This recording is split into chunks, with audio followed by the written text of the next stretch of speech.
Spamandla, the former president speaks about how people should not punish the ANC for the mistakes of individual members. Does he think he's made any mistakes?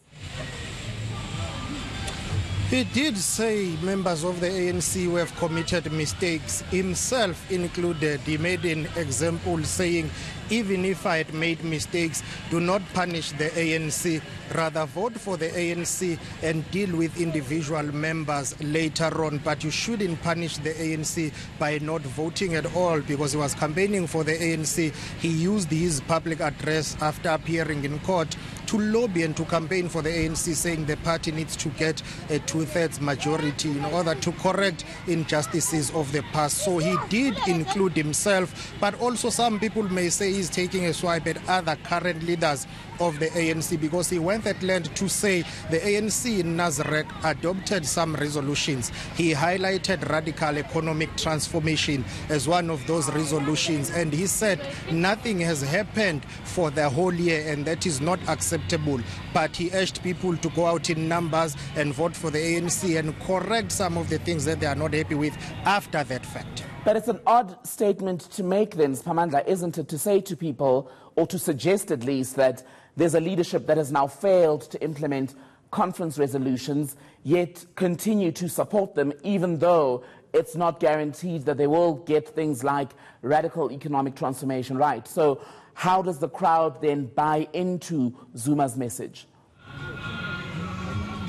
Indeed, his message was received with some loud cheers from the crowd, because remember, the crowd that was here are people who are supporting the former president, and pre-Nasrec are people who were supporting Dr. Nkosazana Dlamini Zuma. So you could hear from some members of the ANC in that crowd that they were happy with the utterances of the former president, even though he did not directly attack the current leadership of the ANC. In fact, he did praise President Cyril Ramaphosa, saying, all of us, let us go on the 12th of January to listen to that address by the president of the ANC, Cyril Ramaphosa. He urged people to work hard and go to Moses Mabhida Stadium and fill up that Moses Mabhida Stadium for the January 8th statement. So in a way, he's happy to work with the current leadership, because he said he's a member of the ANC. He joined the ANC. The ANC did not join him, but he did voice his concern when it comes to the issue of the conference resolution.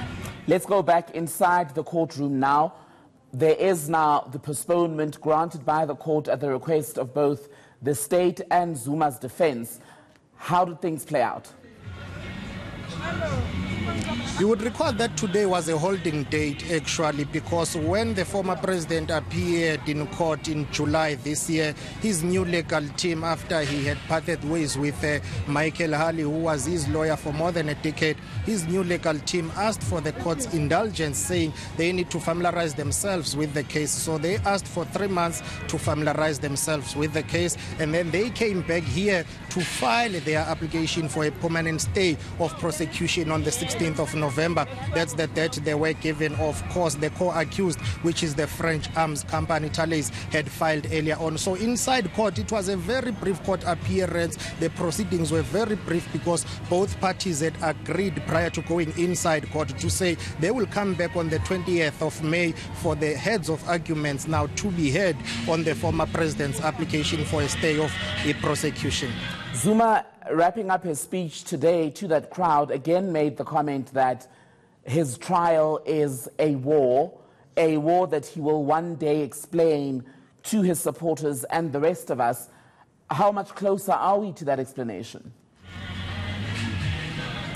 I don't think we'll hear an explanation soon. He's been saying that since 2002, that intensified in 2005, prior to the ANC's Polokwane conference in 2007. He maintained that these charges are politically motivated. I read his affidavit, 300 pages. He makes that claim to say that these charges are politically motivated. He accuses the NPA of playing into the hands and participating in the ANC's internal politics. Even today, when he was addressing he did say, one day I will speak, but he has said that in the past he hasn't done it. So we wait to see when will that be. But of course, the crowd did receive that message and they were saying to him, speak, just talk now, address those issues. We are waiting, but he was unable to do so today. So we expect that on the 20th of May, at least his legal team will be able to outline at length their argument on the issue of political conspiracy against the former president.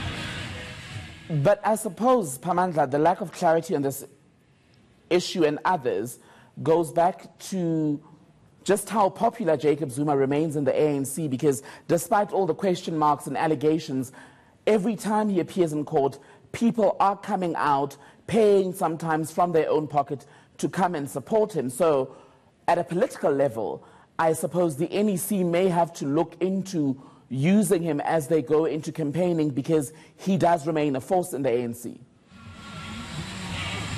Yes, indeed, that is a fact. In fact, in KwaZulu-Natal, I covered his campaign trail for the past 3 weeks. He campaigned in Pinetown. I mean, he was warmly received.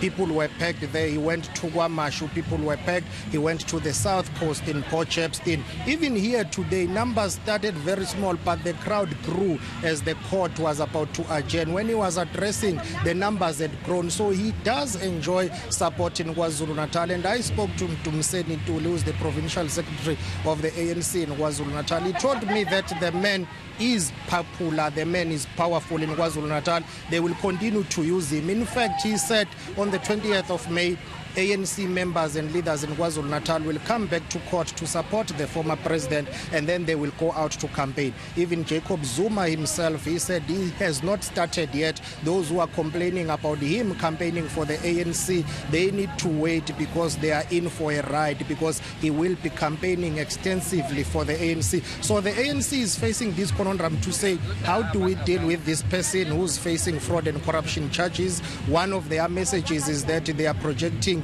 a clean government. They want to be seen to be fighting fraud and corruption, but their former president is in court. ENC reporter Pamandla Goge live for us out of Pietermaritzburg this afternoon.